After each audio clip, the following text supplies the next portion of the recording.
All right, so answer question number 8, which is actually an interesting question. I've been thinking of it actually. I work out and I've been thinking of it. So back to the point.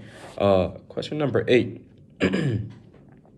Runners, they load their bodies with carbs because carbs, it gets stored in our body as glycogen.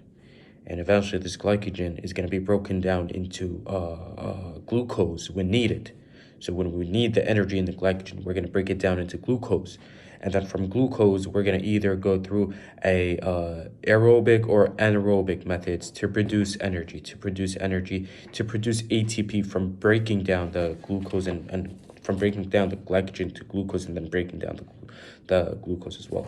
So ATP, I'm not sure if I need to go over it again. This is the whole process of how we need ATP in muscle contractions and strengthening the muscles and all that. This is the rule of ATP, what ATP does. So the more ATP we have, the stronger and better muscles the stronger and better we are. The thing I wanted to stress about is creatine. How does creatine support this? How does creatine help in this process? Well, ATP does not release its energy unless it's broken down. So it has 3 phosphate groups. It has to lose one of the phosphate groups, and that's how it releases energy. So from ATP, it goes to ADP with a phosphate group, and with plus released energy. So let me write it down real quick. So I have ATP. It's gonna be broken down to ADP plus the phosphate group plus energy.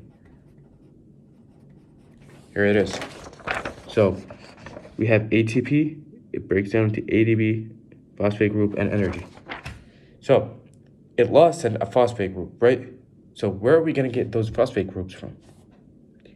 Here's where creatine comes. So creatine is technically providing more phosphate groups to these ATPs. So it's increasing the number of ATPs available, and that means it's increasing our fuel, right? That's how creatine helps in providing more strength and more power, because the more ATP we have, the more contractions, the faster contractions we can have, the more ATP, the more energy we have. Thank you.